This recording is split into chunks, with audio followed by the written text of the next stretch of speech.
Welcome to Spotlight on Jackson County. We've got a very interesting show for you today. We've got Mr. Ron Williams. He's a Republican candidate for the governor of the state of Mississippi. Ron, welcome to Spotlight on Jackson County. Known you for a long time. I'd like to ask you though, Ron, what in the world made you decide that you wanted to run for governor of the state of Mississippi? Well, I've asked myself that a couple of times, Doug. You know, for the last 8 to 10 years, as a businessman here on the coast, I've witnessed so many things that our citizens have had to deal with that just really didn't seem right, especially after the Katrina issue. You know, so many folks were just given the runaround by their insurance companies, and FEMA, MEMA, it was you couldn't get a straight answer out of it. My point is, over the last several years, we've just seen a complete deterioration in the level of public service that we're getting out of our state. And I decided that this has got to be fixed. And I was looking at the choices coming up in the next election, and I really didn't see anybody who wasn't connected or who seemed to me to have the ability to take our state forward for the benefit of all of working Mississippians. So we talked about it and decided that I would put my hat in the ring for governor of Mississippi. Now, having done that, going out on the campaign trail, we have been welcomed just tremendously from folks out in the fields that they're refreshed to know that someone who's not connected, not a lawyer, not a politician, who has some common sense ideas for our state is running for that office. So that's one of the reasons. That's the reason that I'm running. Now, there was a straw that broke the camel's back, though. There was a particular incident. As folks around here know me, I'm an environmental contractor. And we were involved in the oil spill.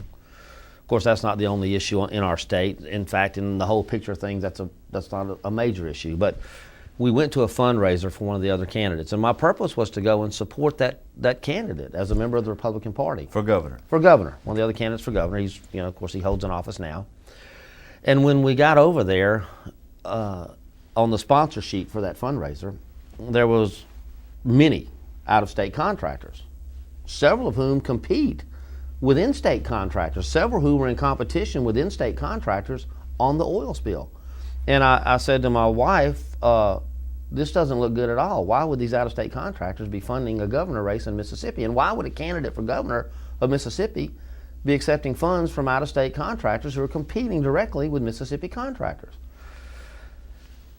I was concerned about that, and then a couple of weeks later, one of those companies was actually able to chase a small Mississippi business off of that project, simply just because of their strength and their relationship. So at that point I said, this has got to stop, because this has been going on in our state for quite some time. So the next day I notified the Secretary of State and the Republican Party in Jackson that I would be a candidate for the governor of Mississippi. Now, like I said, having campaigned, I have learned so much about so many other issues that people in our great state are dealing with. And I'm ready to tackle those issues. You know, if you get out and talk to the people in Mississippi, you talk to the folks who are going to work every day and they're not connected, they just see the problem and they're dealing with it every day and they have ideas about solutions. If you talk to these folks, they know what our state needs to move forward, and to move forward for the benefit of the majority, or for the most of us, for all of us. Because, I firmly believe that when one moves ahead, somebody should move ahead with them. What benefits one should, just by nature, benefit everyone else. If you just listen to the folks out there, the solutions are there, and I want to be the governor that listens to the people and puts the solutions that they have in place. And that's why I'm running for governor of Mississippi. Well, Ron, I think everybody's kind of tired of a politician just getting up and saying anything that the people want to hear, and then when they get in office, they do anything that they want and just basically ignore what the people told them to get them there. And I think everybody in Mississippi and even the nation's kind of tired of all of that. We just want somebody to go and say, these are the problems, this is what we're going to do to fix them. It might take, some sacrifice on everybody's part. It might take, a while to get this done, but we're going to start here and we're going to keep going till we fix it. And I think maybe that's why people are talking to you and saying, hey, Ron, you're not a politician. What can you do about this? But let's talk to you a little bit about, let's say, education in the state of Mississippi. Well, What are your views, and how would you tackle that? Well, I think everyone knows that our education system is failing. Overall, throughout the state, it's failing miserably. You know, I'm not pointing fingers at our teachers. I think we have some very good teachers in our state. I think our teachers are dealing with some issues in the classroom that overwhelm their ability to provide a quality contact time with the student. You know, we have behavioral issues in our classrooms that under certain standards and certain regulations now, the teachers can't even deal with that. So distractions in the classroom are preventing all of the students in the classroom from having quality contact time with the teacher. We've got to address behavioral issues in our classroom. Also, the No Child Left Behind standard has created a great burden in classrooms. I have a younger brother who is a little bit mentally challenged. When he was in school, he went to the exceptional school out here behind the hospital. Did a great job. He is working. He's self-sufficient. He's a very responsible young man. That's because he was given an education that provided an opportunity for him to get the time necessary for his mental ability to adjust and pick up the things he was trying to learn. What we've done now is we've included a lot of folks in the classroom who really need more attention than what the teacher can give them. And what's happening is we're bringing those children down with a lack of the ability to give them attention, and those children who can move forward faster, who are grasping these ideas quicker, they're being held back. So in essence, we're not benefiting any of the students with this combined program that we're doing. We've got to readdress this completely. And I think that once we look into all of that, I think we can start finding solutions to get a better education result out of our classrooms. Another area we have to look at is we have to look at the money that we're spending on education. You know, when I talk to teachers about problems, some of them say we need more pay. I don't know, maybe they do, maybe they don't. You know, that's an issue to look at. Certainly if we're getting quality education products out of our classroom and the kids are getting it, certainly we need to reward our teachers for their performance. I don't have a problem with that. But right now, I think what we need to look at is we're spending a lot of money. A lot of it is going for administrative purposes. A lot of it is going for construction purposes. A lot of it is going for non-classroom purposes. Okay, we need to look at that and see if we can't direct some more of those funds into the classroom. If we need an assistant in each classroom for the for the teachers to deal with these disciplinary actions, whatever it takes, we've got to understand that the main purpose of every dollar we spend on education is so that at the end of a 12-year education program, a young adult can come out and be an active, successful part of our society. And if we're not getting that accomplished, then we need to change everything we're doing until we get to that result. That's my plan for education. You know what was refreshing about your answer, Ron, is you didn't first say throw more money at it. You had ideas about what the problems were and address them. You did mention the money factor. But I think you're right. We are building too many Taj Mahals on college campuses where buildings that were a little bit more functional and not quite as expensive and making architectural statements.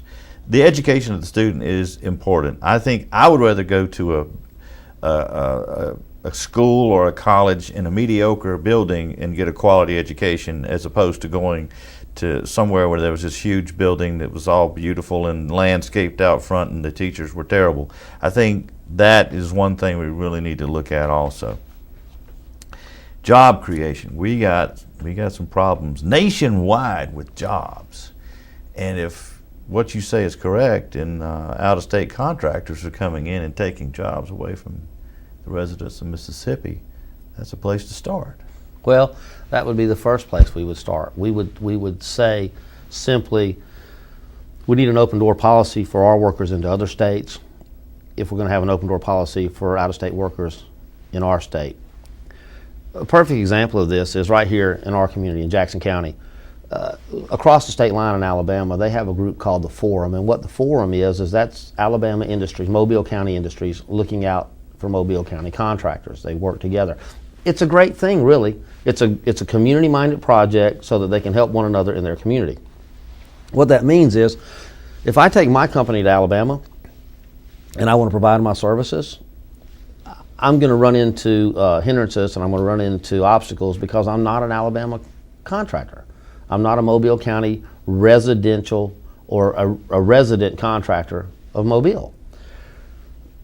We don't have that same situation in Jackson County. In Jackson County, we have an open door policy. Our industries are loaded with out-of-state contractors from all over the country, not just across the state line in Alabama.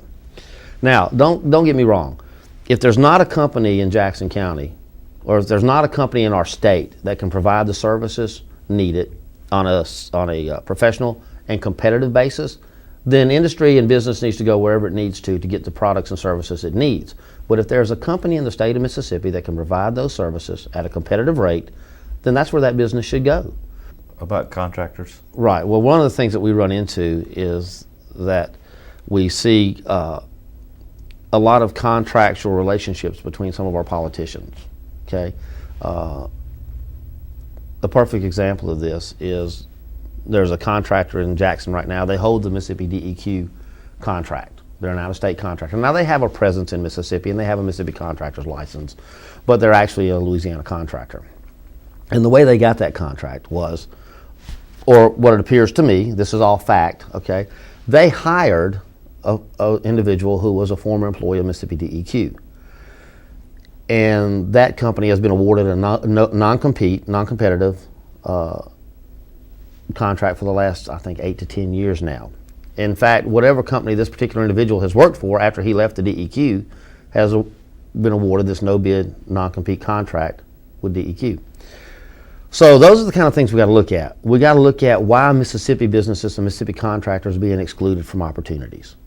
Okay, now that's the first thing we have to do immediately. There are jobs in our state that can be taken by people who are in our state. The next thing we have to do is we have to create the incentive for businesses to create more jobs. We've got to come up with true tax incentives for companies to pick up new employees. You know, right now, if you pick up a new employee in the state of Mississippi with our current workman's comp laws and our current compliance issues with regards to paperwork and reporting, a new employee is really more of a liability than he is an asset in the state of Mississippi. We've got to turn that around. We've got to create a scenario where employees are assets and employers will pick up employees realizing that it's going to help generate more opportunities and more revenue for the company. So those are things we need to look at with regards to creating jobs. If we can get to that point to where businesses are given an incentive to give jobs and payroll and paychecks to residents, then we'll see an improvement in the job situation. There's no sense in sending tax dollars to Jackson and then trickling these dollars back to people who are unemployed, under unemployment and other social services and support programs, when we could just give the tax incentives to businesses to give this person a paycheck and a job and ability to be a productive and self-sufficient individual. So that's one of the things I'd like to look at as governor. Well, this is a very important show, and I'm going to make the decision, executive decision at this point, just to roll through the break because we've got a lot to talk about. Tax reform. Everybody is taxed a great deal. We are overtaxed in our state, and our tax system is really not fair. People talk about the fair tax system, and what the fair tax system would be is we'd eliminate a lot of these specific taxes and roll into just a straight sales tax, a consumption tax. Therefore, every dollar that you make and you spend, you're taxed on your ability to purchase as opposed to your income. That's something we need to look at. But you know, businesses in Mississippi are hindered by two other taxes too. They're hindered by the inventory tax, and what that means, Doug, is let's say you're an appliance salesman. You know, we've got GE Sales down here on Market Street. Bo, great guy. He's limited in how much selection he can put on his shelves because at the end of the year he has to pay an inventory tax on these items. Now, he hasn't sold them. He hasn't made any money. In fact, he's losing money because he's carrying this inventory, and that money is not in a bank generating interest. He's actually losing, but he's taxed on the value of that inventory. We have got to do away with the inventory tax in Mississippi. Very few states even have an inventory tax anymore. And the next thing is we've got to quit charging businesses taxes on personal property usage. For example, my computers, my desktops, my chairs, the things that are in my office that we use to generate revenue, we're taxed on that on an annual basis. Well, we paid taxes on it when we bought it. So it's a double tax system. These are things we have to do that will help create the incentive for businesses to come here, stay here, and create jobs. Wow, that's really a hindrance to a small business. Somebody trying to get started and paying all these taxes on inventory, taxes on office equipment. That's amazing. We've got another one here, Ron. Tort reform. It's going to be a difficult one for you because you're going to face a lot of lobbyists that are going to fight it. Well, having tort reform is a major issue with me, being a small business owner. The current administration, Governor Barber, he has done some things with regards to tort reforms for the medical profession, okay? And I applaud that. But my concern is that we didn't go far enough. We've got so many other businesses in our state that are also affected by this aggressive tort system. You know, we continually deal with frivolous lawsuits. And here's how that works. Of course, you probably understand this, but I'll give you an example. We had a guy I worked for several years ago. He went down on a knee. Basically, we'll say he slipped. He said he did. Did the accident report. Bottom line is, 3 or 4 days later, it's not his knee anymore. He's got a doctor and a lawyer. It's both knees, his neck, his back, his elbows. I mean, it's a bad deal. So now there's a lawsuit. And in Mississippi, we're a very employee favorable workman's comp state. So it's very hard to argue against a workman's comp claim in the state of Mississippi, even if it's fraudulent. Make a long story short, some doctors got involved. The guy supposedly had a torn meniscus. Well, unlike most large companies, I'm a small business. I stay on top of things, okay, because it's going to affect my cost directly. Come to find out, the guy's meniscus had been removed, or much of it had been removed prior to the injury several years later in a previous lawsuit. The surgeon who went in to repair the tear couldn't find a tear on the meniscus because there wasn't one. Wasn't there. So they ended up settling with him for, I think, $17,000, which they went directly to my insurance premium. So, and I have no claim to go back and sue anybody for that. I mean, not that I'm sue happy, don't get me wrong. There was no liability on their part for that fraudulent lawsuit. Now, that lawsuit was supported by medical professionals. So my point is this: we've created tort reform for one class and one profession in our society, yet we've let everybody else be at the mercy of the wolves. We need tort reform for all businesses in Mississippi. We need to protect everybody that's trying to do something productive in our state from a frivolous lawsuit system, and that's what we have. And another thing, these frivolous lawsuits, what a lot of folks don't realize is when an insurance company just pays off and settles like that and ties it into the premium, on a small business, that affects what's called the EMR. It's your experience modification rate. It's some people call it a safety rating, but it's not a safety rating. What it is, it's a direct ratio between how much premium you pay in and how much claim they have to pay out. The insurance company does. It's a way that insurance companies keep businesses from using their workman's comp. You're penalized for doing that. So when your EMR raises up, after a certain number, you're no longer qualified to work in most major plants. In fact, you're no longer qualified to bid on a lot of major contracts. So we've accomplished two things with our frivolous tort system in Mississippi. Okay, one, we're creating additional insurance costs and liability for businesses, but we're also killing jobs because we're running up EMR rates for companies simply because they're small and the amount of premium they pay in versus these settlement claims is raising their EMR through the roof. We've got to address this, and we've got to address this immediately if we want Mississippi businesses to be able to compete nationally for projects. Well, I'm getting an education here, folks. One that's kind of close to me and basically everybody on the coast and probably everybody in the state, but we on the coast are, since Hurricane Katrina, really been hit hard with increased insurance rates or the inability to even get insurance. And, you know, Congressman Taylor was working on something on a national level, but unfortunately he's gone now, and Representative Palazzo is not really pursuing it, or he says he can't. There won't be any money for it. But what can we do, or what can the state do to help people with these huge insurance rates, or even the ability to buy insurance? Sometimes people buy a house and their insurance every month is more than their house note. Well, there's a couple of things that we need to look at. First and foremost, we have to open the state to pure, true, and clean competition in the insurance industry. Okay, we cannot allow just a select few companies to write insurance in Mississippi. Let's open up free market enterprise. As a Republican, I thought that's what our party always stood for, was free market capitalism, competition. We don't really have that in the state of Mississippi. That's one of the first things that I will work on as governor, is we're going to have a free and open market in every area of business pursuit. Now, the next thing we need to talk about, some of the things that homeowners deal with.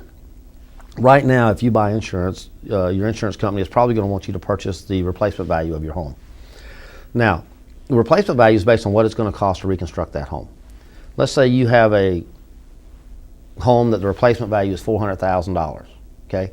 But if something were to happen to your home, you can rebuild it yourself, okay? You and your brother-in-law or your cousin, y'all going to get together old-fashioned, just like an old barn raising. You're going to come in and just out of the goodness of your heart, you're going to help each other. So you're going to rebuild your house for $200,000.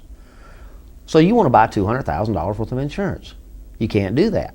You have to buy the replacement value. And what that means is, if you were to buy less, when it's time to get a claim, when it's time for you to receive what you're paying for, you're going to pay what's called an uninsured penalty, or underinsured penalty. And what that is they're going to take a percentage out of your benefit because you didn't buy as much insurance as they wanted you to purchase.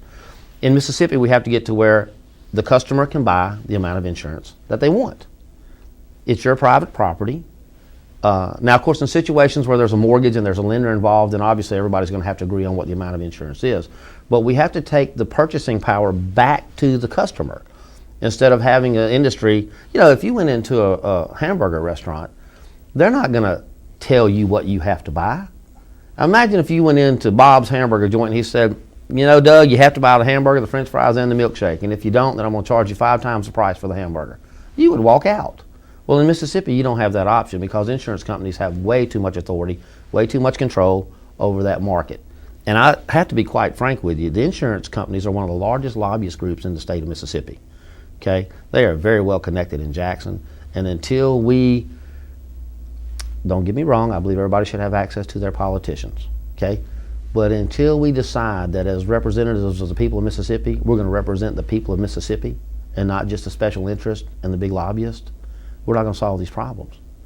So that's another thing as governor we're going to go in and we're going to talk about, and we're going to begin working on open competition, buy the insurance that you feel like you need, and we're going to do some things to talk about the influence that insurance companies have on our legislators.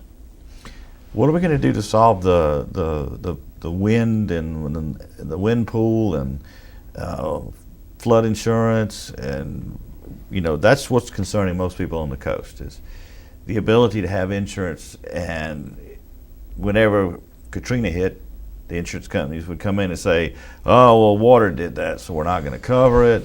And unless you could prove it, you know, that wind did it or wind started it. I mean, there was just so many people that were devastated that aren't even here as residents anymore. How can we fix that? The first thing is we have to realize that is an oxymoronic conversation. Now, for those folks who, oxymoronic, I heard that word today, somebody told me what it was. It's like military intelligence. It's two things that don't go together. Here's the thing that I don't understand about insurance. You're exactly right. The hurricane came and everybody says, the insurance company says, well, that's hurricane water, right? Flood water. Okay, if the major cause of damage in a hurricane is flood water, why is wind insurance so expensive? We're rebuilding houses to a greater standard than any of them were built at prior to Katrina, yet the insurance rate for wind damage is still going up. We're building 150 mile an hour wind standard houses. Right. Okay, and many of the houses were destroyed by water. So the question that I would have is, if we reduce the risk of wind damage, okay, and hurricane damage is more related to flooding than it is wind, why is this wind coverage so doggone high? Of course, the flood insurance comes through the National Flood Program. Right. Okay, there's federal funding for that. All right, so we have got to figure out, and I got to be honest with you. You know, I've looked into this as far as I can with the time that I have to do it. But these are questions that have to be asked. Okay, we've got to figure out, why are we paying more for less risk? And I don't know that there's a legitimate answer for that. Maybe we shouldn't be paying more. As governor, we're going to address it, and we're going to address it quick. We only got 3 minutes left in the whole show here. And I was going to ask you about health insurance, auto insurance. There's all kind of questions that I had for you here. Can you quickly talk about health and auto? I'm going to run through all of it. Health insurance, we have to address the high cost of health insurance. The high cost of health insurance, we have to figure out what's driving it. We're treating a lot of folks for free who don't need to be treated. We have people going to the emergency room with things that could be treated at home or whatever. We need to put some sort of a cost in place for those just walk-in on-demand services. Don't get me wrong, if somebody has a life-threatening or serious illness, we need to treat them whether they have money or not, okay? Nobody gets, and I believe in no patient left behind when it comes to that type of care. But we can't just have this walk-on demand service where you go in and you tie up our services just because you need a work excuse, because you didn't go to work that day because you were doing something else.